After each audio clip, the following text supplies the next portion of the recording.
Estaba en mi galería de arte y de repente... Inocente. Comencé a sentir sensaciones nuevas. Completamente inocente. De repente... Yo no consumo nada, ¿sabes? Una luz me transportó. Yo me meto toda. Aparecí en una playa grande y limpia. Y este sacrificio lo ofrezco también a España. Es casi inimaginable. En Valencia, que es el mejor lugar para mí. Valencia es una ciudad de contrastes.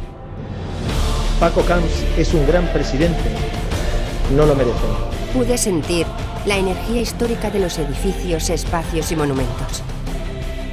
I en el major orgull possible. Després d'haver mantingut el nom de molt honorable en lo més alt, en lo més fort. Valencia es arte. Imagen. Propuestas atrevidas. Imaginación. Donde puedes respirar y sentir la naturaleza debajo de tus pies.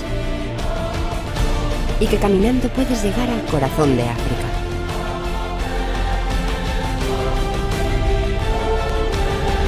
Valencia es una explosión de luz, color y sonido. Disfrutar de los grandes acontecimientos mundiales.